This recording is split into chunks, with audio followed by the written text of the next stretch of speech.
실록이 푸르는 이 5월에 주의 교회와 여러분들의 가정에 오늘 함께 찬양했던 것처럼 하나님만 바라보고 하나님만 의지하여서 그 하나님이 베푸신 은혜와 사랑이 언제나 가득하게 넘쳐나기를 주님의 이름으로 축복해 드립니다. 기념일이라고 하는 건 잊지 않고 잊지 않는데 그 의미가 있죠. 365일 우리가 잊지 아니해야 할 것 중에 한 가지가 바로 이 부모님의 은혜이고 사랑이라고 생각합니다.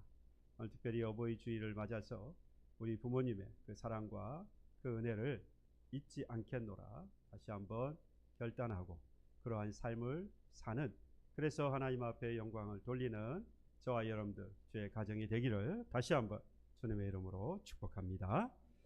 몇 년이 지나긴 했습니다만은 아마 여러분들 기억이 나실 거예요. 한 대기업 모 기업의 회장, 이 회장님이 아들이 술 먹다가 맞고 왔다고 깡패를 동원을 해가지고 가가지고 보복 폭행을 했던, 그래서 사회에 큰 이슈가 됐던 그런 적이 있었습니다.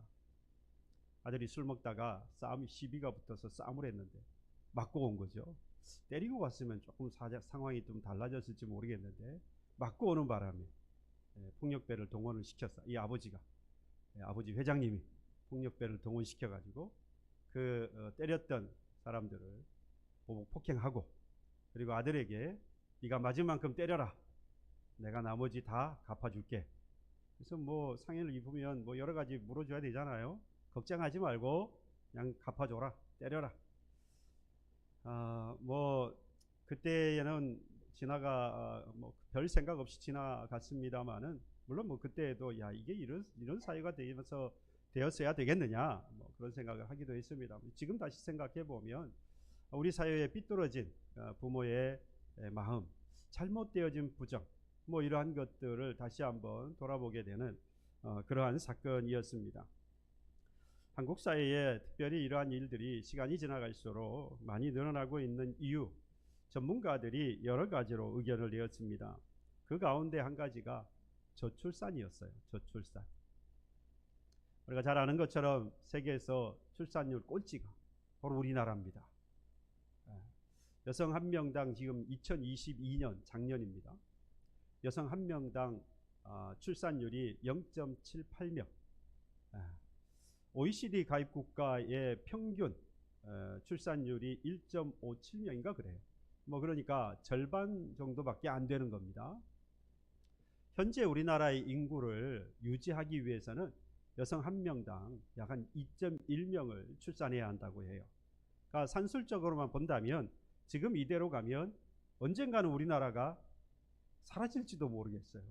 인구는 계속해서 급감을 해 갈 것이고 언젠가는 나라가 사라질지도 모르겠다. 물론 중간에 여러 가지 뭐 시도와 또 노력, 또 여러 가지 변화로 인해서 또 달라질 수도 있겠습니다만은 산술적으로만 보면 그렇게 되어질 가능성도 없지 않다. 더 큰 문제는 경제적인 인구, 경제 활동을 하는 인구는 급감을 하고 상대적으로 이 노인 인구는 계속 증가를 하고 있다고 하는 점입니다.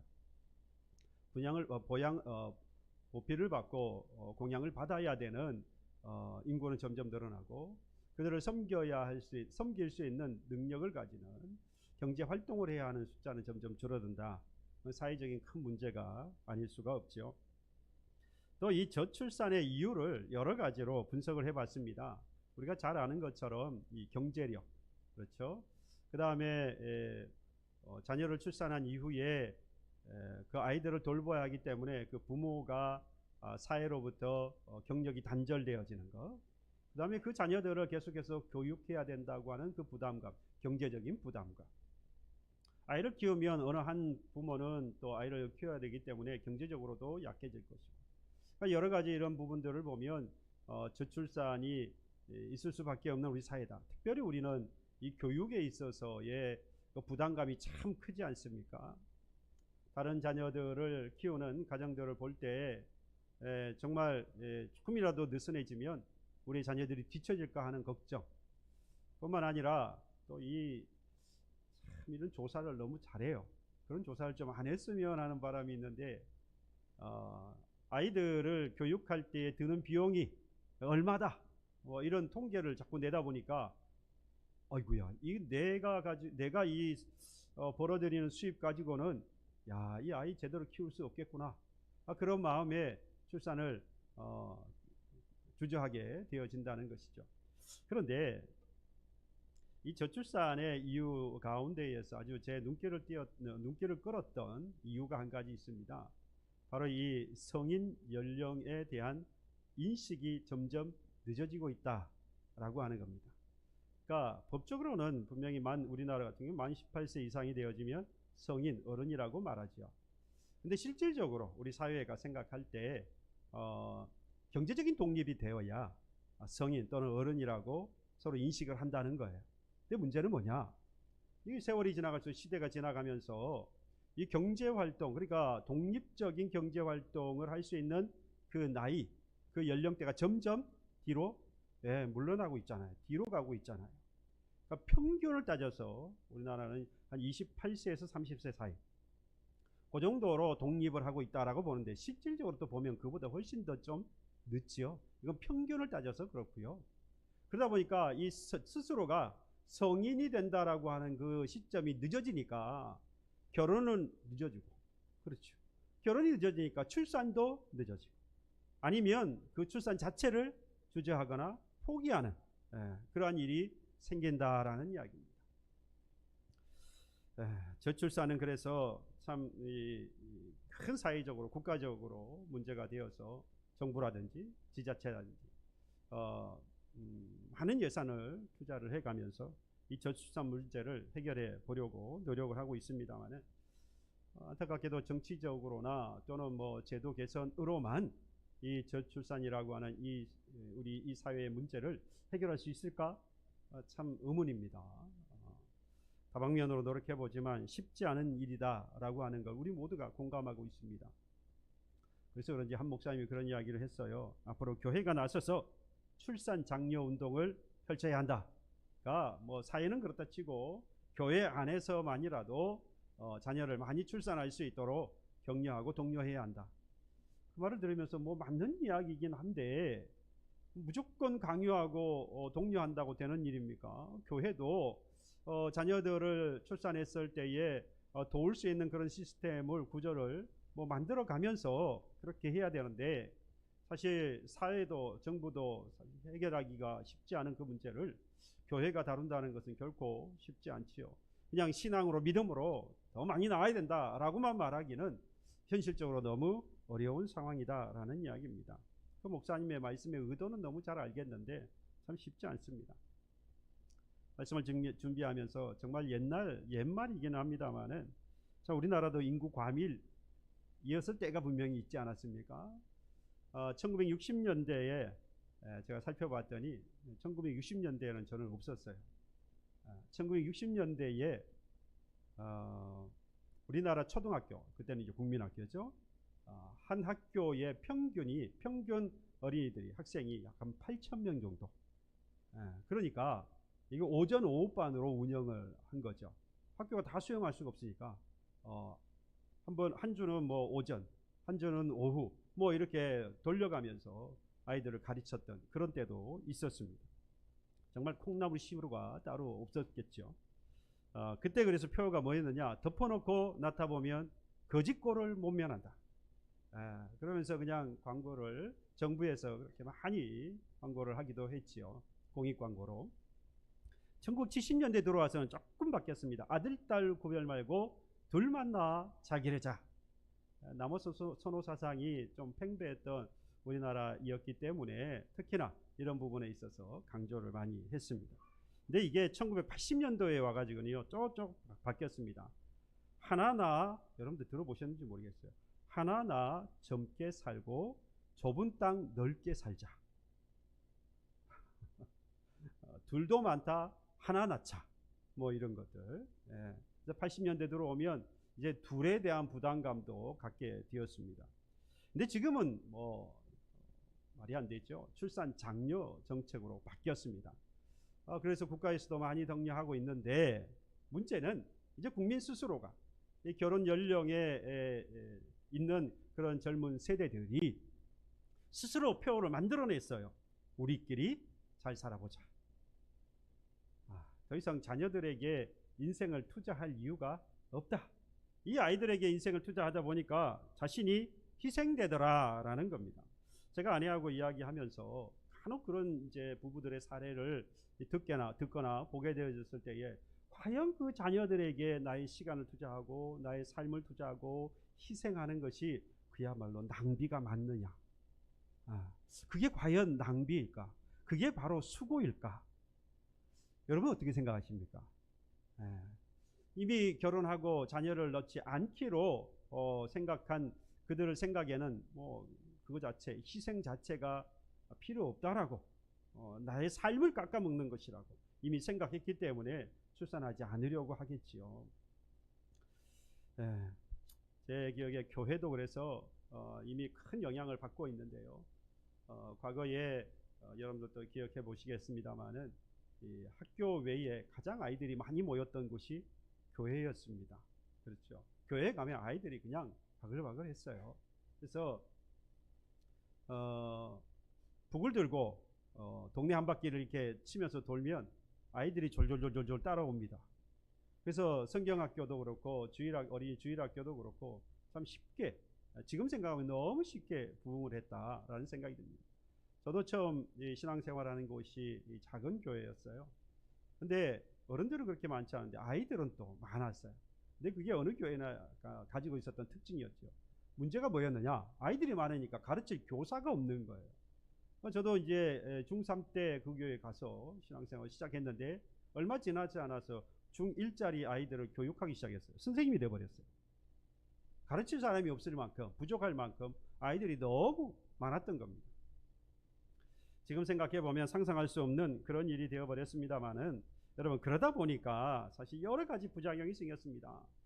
자녀들을 훌륭한 사람으로 키우려고 아주 이제 하나밖에 없고 뭐 이러다 보니까 어렸을 때부터, 태아의 때부터 어려서 수백만 원을 들여서라도 그 아이들을 좋은 학원에 또는 유치원에 이렇게 보내려고 애를 씁니다. 그러지 않으면 왠지 뒤처질 것 같아서, 그렇죠? 불안한 마음에, 또 실제로 그렇게 갔다 오고 나면 뭔가 교육을 잘 받는 것 같은 그런 생각도 들기도 합니다. 여기서 사실 엄청난 문제가 시작되었다고 할 수 있습니다. 오늘 자녀 교육의 문제점이 이 부모가 자녀를 양육하지 않는, 그래서 모든 그 자녀들의 양육을 밖에다가 가정 이외의 다른 교육기관이나 다른 시설에 맡기고 있다라고 하는 겁니다. 특별히 사교육이죠. 더 큰 비극은 뭡니까? 공교육 자체가 이제 그 기능을 상실해 버렸다는 겁니다. 그래서 비싼 학원에서 밤새 공부를 하고 학교를 오면 피곤하니까 주무시죠. 그래도 그 주무시는 학생에게 선생님이 뭐라고 말을 못합니다. 잘못했다가 큰 봉변을 당할 수 있어요. 학교의 입장에서도 보면 어디서 공부를 하든지 간에 뭐 공부를 해서 좋은 대학에 들어가게 되어지면 학교로서는 더 이상 바랄 게 없는 겁니다. 학교 입장에서 보면 학생들이 많이 대학에 진학을 하고 더군다나 좋은 대학에 진학한다면 더 바랄 게 없는 거죠. 그래서 간섭하지 않으려고 하는 겁니다.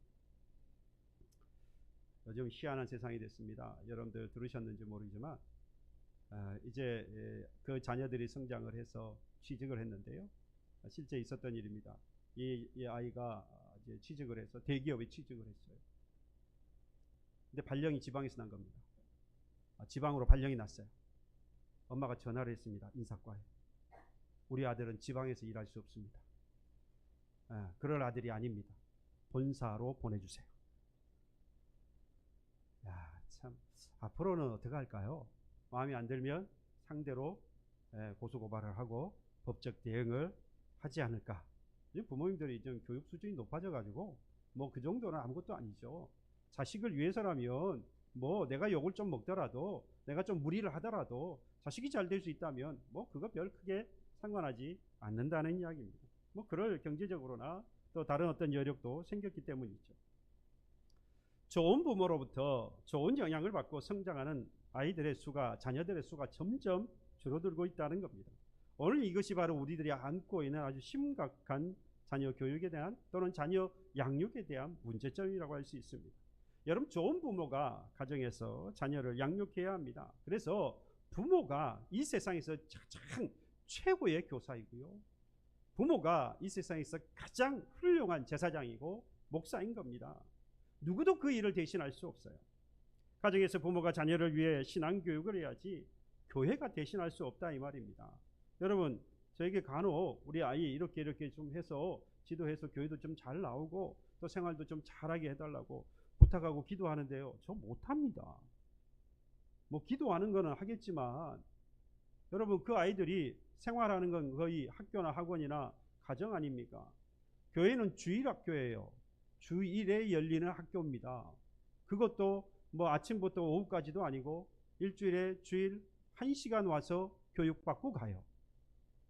하나님의 정권적인 역사, 성령의 불같은 역사 나타나서 그 아이가 그 1시간으로 인하여도 족하다면 정말 다행이고 감사한 일이지만 참 힘든 일 아니겠어요? 자녀를 어떻게 양육해야 할 것인가? 여러분, 성경이 자녀에 대해서 뭐라고 말씀하느냐, 어떻게 양육해야 하느냐라고 말씀하느냐, 오늘 신명기 6장 9절에 보면 이렇게 말씀했습니다. 네, 자녀들에게 부지런히 가르치며 뭐 하라고요?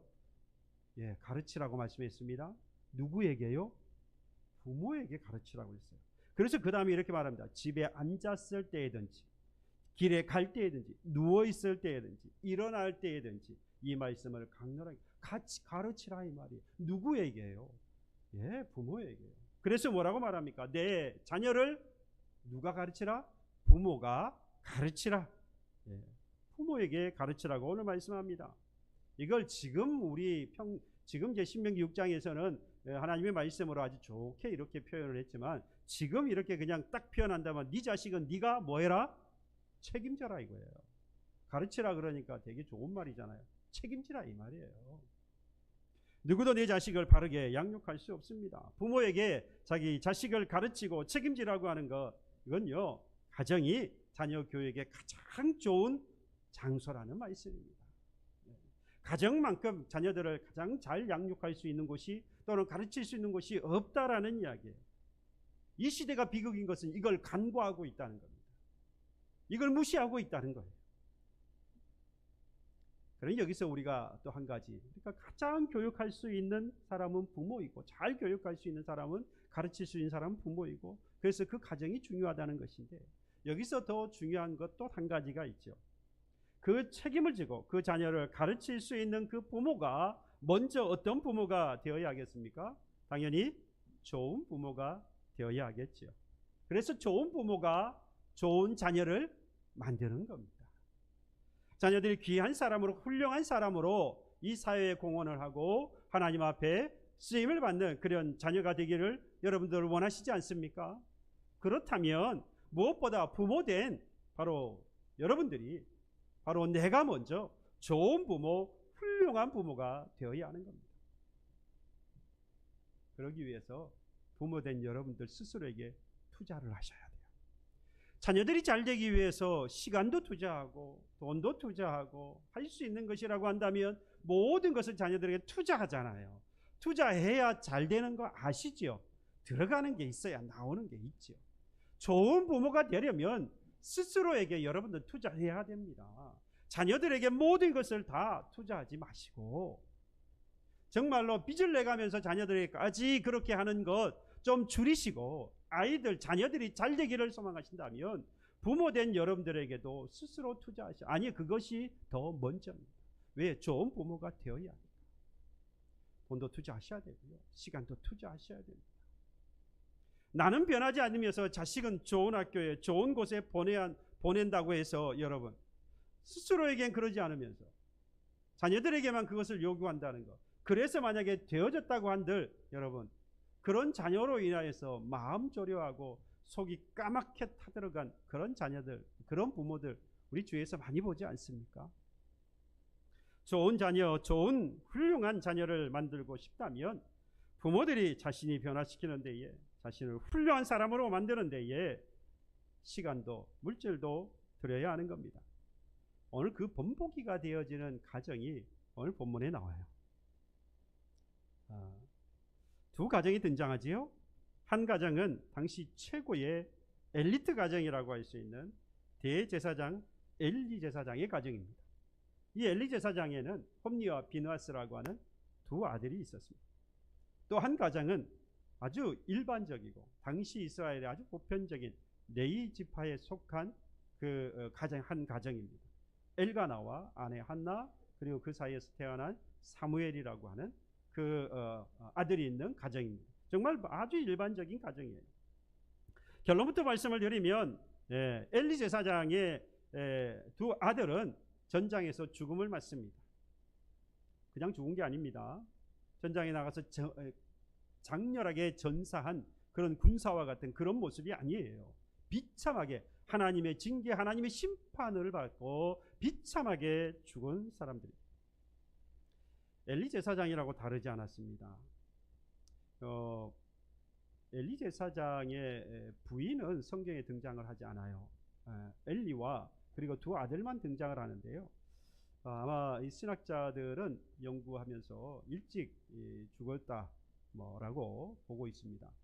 그러니까 어머니가 먼저 돌아가셨고 이제 아버지가 두 아들을 키우는 뭐 그런 상황으로 이해할 수 있겠지요.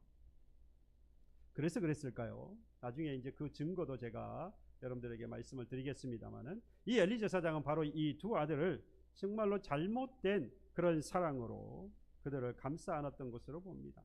본문에 보면 그 몇 가지 증거들이 나와요. 내용들이 나옵니다. 아무튼 제사장 가문에서 대제사장에서 뿐만 아니라 사사로서 그야말로 말 그대로 이 엘리 제사장의 가문은 명문 가문입니다. 가장 최고의 가정이라고 할 수 있습니다. 그런데 그 가정에서 하나님의 영광이 떠났고 결국 그 가정은 가장 비참한, 당시의 당대의 가장 비참한 가정의 종말을 맞게 되어집니다. 풍비박산이 나요. 반면에 엘가나와 한나의 가정을 보십시오. 그야말로 평범한 가정이었습니다. 그런데 이 집에 문제가 있어요. 한나가 아들을 낳지 못하는 겁니다. 뿐만 아니라 엘가나의 둘째 아내는 아이를 놓고 난 다음에 이 한나를 아주 무시하지요. 그래서 이 한나는 그 마음의 아픔과 그리고 아픈 마음을 가지고 살아갑니다. 그 마음을 품고 옛날과 같이 실로에 있는 성전에 올라가서 하나님 앞에 기도합니다. 하나님 내게도 아들을 주십시오. 그냥 달라고 하지 않았습니다. 1장 11절 말씀을 보면 하나님 앞에 서원하였다 그랬습니다. 서원하여 이르되 만군의 여호와여 만일 주의 여종의 고통을 돌보시고 나를 기억하사 주의 여종을 잊지 아니하시고 주의 여종에게 아들을 주시면 내가 그의 평생에 그를 여호와께 드리고 머리에 삭도를 드리고 삭도를 그의 머리에 대지 아니하겠다라고 했습니다. 서원을 했어요. 하나님께 드리겠다라고 서원을 했습니다. 하나님께 바치겠다라고 서원을 했어요. 하나님이 결국 그 한나의 마음은, 그 믿음을 보셨습니다. 한나의 기도를 들으셔서 사무엘 아들을 하나님께서 주셨습니다. 얼마나 기뻤을까요?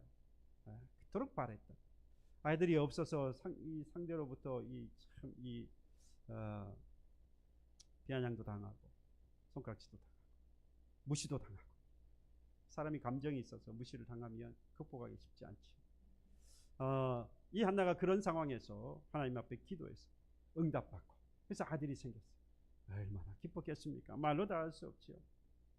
그러나 한나는요, 그 하나님 앞에 서원한 대로 그 아들을 하나 얻은 그 사무엘을 하나님 앞에 드립니다. 젖을 떼자마자 정말 눈에 넣어도 아프지 않을 그 아들을 실로의 성전에 데려가서 엘리 제사장에게 맡깁니다.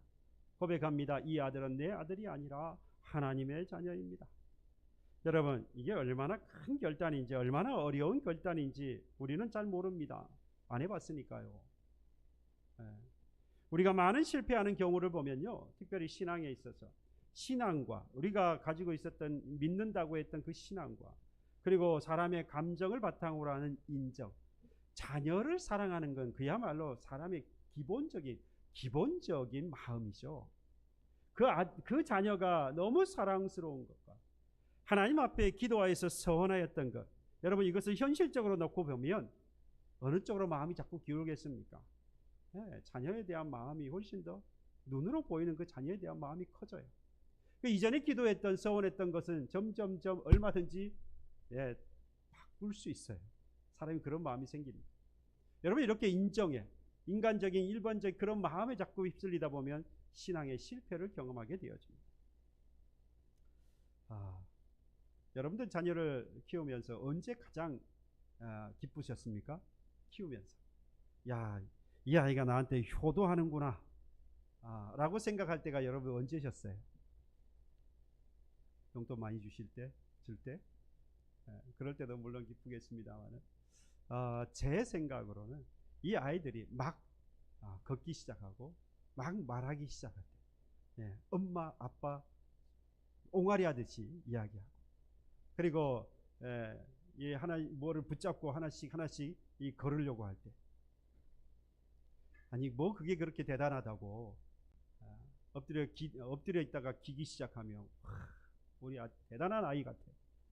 그 아이가 뒤집어요. 와, 이거 뭐 이런 일이 있을 수 있을까? 분명히 아이는 옹알이를 했는데 뭐 영어 한 것 같고 중국어 한 것 같아요. 대단한 아이가 된 것 같습니다. 그래서 아기들 어렸을 때는 부모님들이 다 거짓말쟁이 아닙니까? 다 거짓말쟁이에요. 저도 큰아이 보면서 얼마나 이쁜지 말은 안 했지만 TV 다이를 놓고 잡고 일어서서 막 대단해 보이는 거예요. 어떻게 그리고 한 다리를 듣고 똥을 싸요. 그 똥 싸는 모습이 얼굴이 뻘개져 가지고 하는데 이뻐요. 이뻐. 세상에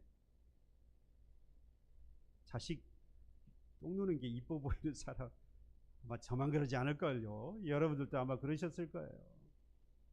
자식이 그럴 때 이건 효도가 다른 효도가 없구나.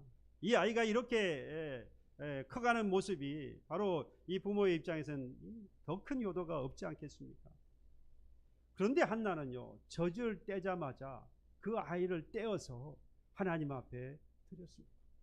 데리고 가서 엘리 제사장에게 맡겨버렸습니다. 이게 바로 한나의 믿음이었어요. 이런 믿음의 어머니로 인해서 사무엘은 하나님 안에서 성장해 가는데, 오늘 18절에 보면 사무엘은 어렸을 때에 세마포 에봇을 입고 여호와 앞에서 섬겼더라. 26절에 가서 보시면 아이 사무엘이 점점 자라며 여호와 사람들에게 은총을 더욱 받더라. 하나님의 은총 속에서 자라났다 이 말입니다. 얼마나 잘 자랐으면 하나님 앞에서 그리고 사람들 앞에서 이 아이는 하나님의 은혜를 받은 사람이구나 라고 하는 인정을 받을 만큼, 뿐만 아니라 3장 19절에 가서 보면요, 사무엘이 자라며 이제 성장했다 이 말이에요. 여호와께서 그와 함께 계셔서 그의 말이 하나도 땅에 떨어지지 아니했다라고 않게 하셨다. 그 사람들이 이 사무엘이 이제 성장한 사무엘이 말할 때마다 그 말에 그냥 그 권세가 있고 권위가 있어서 그냥 그 말을 다 따랐다 이 말이죠. 사무엘이 얼마나 잘 자랐는지 우리가 알 수 있습니다. 사무엘 하나님의 은총을 입고 자라는데요, 하나님이 함께 하시는 증거들이 나타나는 거예요. 그 증거들이 뭐냐? 이 사무엘이 마지막 이스라엘 사사이고 선지자로 사역을 하게 되어지는데, 사사시대가 끝나고 왕국시대가 됩니다. 그래서 사울과 다윗 왕을 기름 부어 세우게 되어지는데, 여러분 이때는 과도기라는 거예요. 안정되어진 시대가 아닙니다. 사사시대는 끊임없이 사사를 통해서 고통받았던 이스라엘들이 하나님 앞에 죄를 범하여서 죄에 대한 징계를 받고 다시 회복하게 돼요. 아주 불안정한 상황입니다. 여전히 왕의 나라가 되어지면서 통일 왕국을 이루어가는데 결코 이게 쉽게 되어지는 일이 아닙니다. 그때의 이 모든 것들을 봉합해 가면서 그 모든 상황들을 정리해 가면서 하나님 앞에 쓰임 받았던 사람이 바로 이 사무엘이다 이 말입니다. 정말로 귀하게 쓰임 받은 거죠.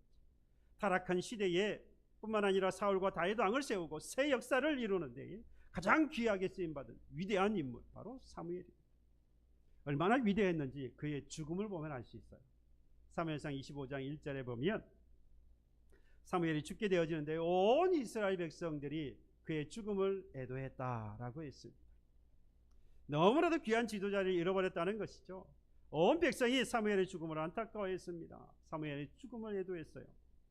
우리가 지지난주죠. 우리가 기독교 순교지 탐방을 다녀왔는데 그 가운데 우리 손양훈 목사님이 순교하셔서 15일 이후에 이제 15일 장례를 치르는 모습을 사진으로 이렇게 찍은 걸 보았는데요.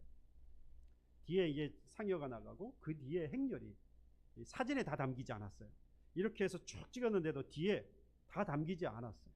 그러니까 이 행렬이 얼마나 길었는지, 분명한 사실은 이건 당시에 예수 믿는 사람만 따랐던 건 아니라는 사실이에요. 그 손양훈 목사님을 아는 사람이라고 한다면 믿든지 믿지 않든지 그 사람들이 다 그 죽음을 애도하면서 그의 순교를 애도하면서 따랐던 것이죠. 그래서 제가 고백을 했어요. 제가 옆에 그분이 누군지 기억이 안 나요. 누구셨는지 저한테 이야기 좀 해주세요. 그 사진을 보면서 제가 그분의 그런 이야기, 그 교우에게 제가 그런 이야기 고백을 했어요. 목사님, 이손영 목사님이 이렇게 돌아가실 때 사람들이 이렇게 큰 줄을 이으면서 애도를 하고 있는데 제가 죽으면 사람들이 와서 이렇게 애도할까요? 뭐 손양훈 목사님 같이 그러지는 못하더라도 사람들이 와서 저의 이 죽음을 보면서 슬퍼할 수 있을까요? 제가 그렇게 그런 인생, 그런 삶을 살아야 할 텐데 라고 고백을 했습니다. 과연 몇 명이나 와서 슬퍼할까? 여러분, 반하여서 그런 말씀은 없다고 하지만 이 홈리와 비느하스, 엘리 제사장의 두 아들이었던 이 홈리와 비느하스가 죽었을 때에 백성들은 뭐라고 했을 것 같습니까? 그들의 비행을 너무나 잘 알았기 때문에 그의 죽음을 보고 저들은 뭐 했다? 잘 죽었다. 분명히 잘 죽었다 그랬을 거예요. 그렇게 우리를 괴롭히더니 하나님이 심판해서 잘 데려가셨다. 아주 그냥 저렇게 죽는 게 맞는 것 같아요. 대제사장이었고요, 사사였던 이 엘리가 여러분 그 두 자녀를 어떻게 키웠겠습니까? 경제적인 능력도 있고요, 사회적인 위치도 있어요. 하고 싶은 건 다 할 수 있는 입장입니다. 그러니까 지금으로 말하자면 아주 어렸을 때부터 얼마든지 엘리트 교육을 시킬 수 있는 환경이었어요. 다시 말하면 그런 교육을 시켰을 것이라는 겁니다. 우리도 그 자녀들에게, 우리의 자녀들에게 좋은 교육을, 엘리트 교육을 시킬 수 있으면 해야 하겠죠. 좋은 교육을 받을 수 있도록 부모로서 노력을 해야 할 필요가 있습니다. 근데 중요한 건 최고의 그러한 엘리트 교육을 받았다고 해서 과연 하나님 앞에 귀하게 쓰임을 받느냐? 오늘 이 본문의 이 두 가정을 살펴보았을 때는 결코 그렇지 않다라는 겁니다. 결과적으로 보면 두 아들은, 이 홈리와 비느하스 이 두 아들은 죄를 범하고 하나님의 징계로 비참하게 죽음을 당하지 않습니까? 반면에 한나는 사무엘을 하나님께 약속한 대로 그 하나님 앞에 드렸고, 그 결과 사무엘은 이스라엘의 큰 지도자로, 그리고 모든 사람들이 그의 죽음을 애도할 만큼 그리고 하나님의 그 어려운 시기에 그 나라를 세워가는 일에 쓰임을 받았던, 아주 귀하게 쓰임 받았던 그런 사무엘이었던 것을 보면서 과연 이 홈리와 비느하스와 그리고 이 한나의 아들이었던 사무엘, 이와 같은 인생의 차이가 난 이유가 과연 무엇이냐라는 거예요. 엘리 제사장은 두 아들을요 어떻게 키우신지 아십니까? 보이진 않지만 최고의 엘리트 교육을 시켰는지 모르지만 오늘 12절에 보시면 엘리 제사장이 그 두 아들에 대해서 이렇게 이야기합니다. 엘리의 두 아들들은 행실이 나빠 여호와를 알지 못하더라. 이전 성경이 이렇게 말합니다. 엘리의 아들들은 불량자라, 여호와를 알지 아니하더라. 행실이 나쁜 불량자, 하나님을 알지 못했다는 것은요 결국 한마디로 신앙교육을 제대로 받지 못했다는 겁니다. 얼마나 행실이 나쁘고 불량했으면 하나님 앞에 드리기 전에 자기들의 고기를 가지고 심지어는 생고기를 먹어요. 생고기를 가져오라 그래요. 아니 하나님 앞에 드리고 나서 너희들 마음대로 너희들이 가져가라, 사환을 시켜서 가져오라 그러니까 하나님 앞에 제사 드리고 그리고 가져가도 되지 않느냐. 우리 주인이 그걸 원하지 않는다는 거예요. 홈리와 비느하스가 그걸 원하지 않기 때문에 당장에 그 생고기를 다 내놓으라는 겁니다.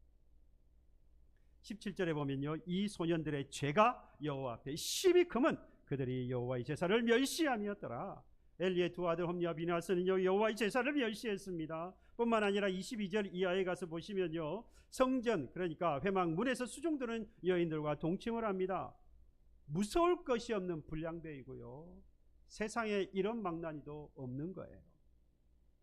그리고 그 소문이 백성들 사이에 자자했고 심지어 이제 아버지 엘리 제사장에게까지 그 소리가 들어갔습니다. 엘리 제사장은요 아버지고 그리고 제사장 아니었겠습니까? 그것도 대제사장이에요. 그러면 아버지로서 대제사장으로서 두 아들의 행실이 그러하다라고 하는 사실을 들었다고 한다면 마땅히 아버지로서 해야 할 일과 또는 뿐만 아니라 대제사장으로서 해야 할 일을 했어야 합니다. 왜냐? 이 두 아들도 제사장으로서 그 제사를 집리하는데 지금 그 하나님 앞에 제사하지 않는 아주 패역한 자들 아닙니까? 그러니 대제사장으로서 이 두 아들을 법적으로 율법에 따라서 그들을 다스려야 했던 것입니다.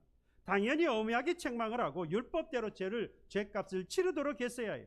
이게 바로 진심으로 그 아들 둘을 사랑하는 아버지의 마음, 부모의 마음이고 사랑하는 부모의 모습이라고 할 수 있습니다. 그런데 엘리 제사장은요 제사장으로서도 아버지로서도 전혀 그 책임을 다하지 못했습니다. 적당히 넘어갔어요. 이건 제가 아는 이야기가 아닙니다. 얼마나 대충 넘어갔냐면 25절에 보면요, 그들이 자기 아버지의 말을 듣지 아니하였으니 이는 여호와께서 그들을 죽이기로 뜻하셨습니다. 아버지 말을 듣지 않았대요. 그냥 아버지 아니에요. 대제사장이에요. 율법을 가르치고 제사를 집리하고 하나님의 말씀을 대언하고 가르치고 이러한 일에 능통했던 제사장 아버지, 그의 말을 듣지 않았습니다. 여러분, 이 두 아들이 이 두 아들의 이 죽음에 대해서 이 아버지 엘리 제사장 그에게 하나님은 책임을 물으신 거예요. 아버지로서 제사장으로서 하나님께서 이 엘리에게 이 두 아들의 죄에 대하여서 이 하나님께서 물으신 겁니다. 다시는 제사 드리지 못하도록, 들어가지 못하도록 금종령을 내렸어야 하고요, 그리고 모든 백성들 앞에서 회개하도록 만들었어야 됩니다. 부끄러울다 할지라도 회개하는 것이 사는 길이니까 하나님의 율법대로 책망하고 그의 죄에 대한 대가를 치르도록 했어야 하는 겁니다. 여러분, 그러지 않아서 생긴 일이 뭡니까? 하나님이 손을 댄 거예요. 아버지고 대제사장 때 엘리가 그 일을 하지 않으니까 하나님이 그 일을 해버렸어요. 그래서 하나님이 하시니까 어떻게 됩니까? 두 아들은 비참한 죽음을 맞게 되는 겁니다. 아버지로 대제사장으로서 세움받았던 이 엘리 제사장이 아버지로서 그들을 훈계하고 그리고 제사장으로서 그들을 율법적으로 다스렸다고 한다면 하나님이 두 아들을 이렇게 비참하게 처단하지 않으셨을 거예요. 처벌하지 않고 심판하지 않으셨을 거예요. 아버지가 했으니까요. 그러니까 이 홈리와 비느하스의 죽음에 대한 책임은 누구에게 있습니까? 잘못한 그들에게도 있다고 할 수 있겠지만 더 나아가서 보면 아버지 엘리 제사장에게 있었다고 해도 과언이 아닙니다. 심지어 이 엘리 제사장은요 아버지로서 제사장으로서 할 도리를 다했다고 한다면 두 아들이 그런 일을 당하지 않았을 뿐만 아니라 나아가서 그가 여러분 29절에 보면요, 엘리는 하나님보다 두 아들을 더 귀하게 여겼습니다. 대제사장이 아들보다, 하나님보다 두 아들을 더 귀하게 여겼다. 여기에서 여러분, 효자를 만들어내는 좋은 부모가 누구인지를 정확하게 우리에게 보여줍니다. 뭘까요? 중심의 아들이 아니라 딸이 아니라 내 마음 중심의 자녀가 아니라 하나님이 있는 부모, 마음 중심의 자식이 아니라 하나님을 두고 있는 부모, 자식보다 하나님을 더 귀하게 그리고 여기고 섬기는 부모, 바로 이 부모가 자식을 살리고 이 부모가 자식을 효자로 만들어내는 겁니다. 자식이 귀하면 귀할수록 자식은 그 내 마음에서 내어놓아야 합니다. 하나님 앞에 한나가 그 하나님 앞에 내어놓았던 것처럼, 그 사무엘을 내어놓았던 것, 그랬을 때에 이 사무엘이 하나님 앞에서 가장 어두운 시대에, 그렇게 어두운 시대에 왕국을 세워가는 일에 쓰임을 받는 선지자가 되었던 것처럼, 우리의 자녀들을 하나님 앞에 내어놓으면 하나님께서 그들을 다스릴 것이고 그들이 하나님 앞에 쓰임을 받는 하나님의 백성이 되어질 것이라는 겁니다. 자식이 귀하면 귀할수록, 그러면 자식을 마음에서 내려놓고 하나님을 모셔야 합니다. 자식을 두고 눈물로 기도해야 하겠지요. 하나 먼저 하나님을 마음 중심에 두고 섬기지 못했던 그런 부모로서의 나의 죄를 하나님 앞에 내어놓고 회개하는 것이 먼저입니다. 우리의 마음을 갈아엎어야 해요. 씨를 뿌려서 뿌리를 내리고 열매가 맺을 수 있도록 우리의 마음밭을 먼저 갈아엎어야 하는 겁니다. 회개해야 한다 이 말이에요. 이것이 자식이 살고 부모가 사는 길입니다. 이것이 자식이 잘 되고 부모가 복을 받는 길이에요. 이것이 바로 자식이 효자가 되고 부모가 효도 받는 길입니다. 한나는 하나님 앞에 서원한 대로 자식을 하나님께 드렸습니다. 하나밖에 없는 그 아들을 하나님 앞에 드렸어요. 얼마나 귀하고 소중한 아들입니까? 하지만 그 아들보다도 하나님은 더 귀하고 더 소중했습니다. 자식보다 하나님을 더 귀하게 여긴 그 한나의 신앙을 보시고 하나님은 그 아들 사무엘을 당대의 가장 귀한 그러한 선지자로 세우셨습니다. 결과적으로 한나는요, 자신의 믿음으로 자신도 복을 받았고 아들 사무엘도 하나님 앞에 큰 복을 받는 사람으로 만들어 간 것입니다. 여러분, 오늘 이 시간 여러분들 옆에 있는 분들에게 한번 축복해 봅시다. 부모가 축복의 통로가 됩니다.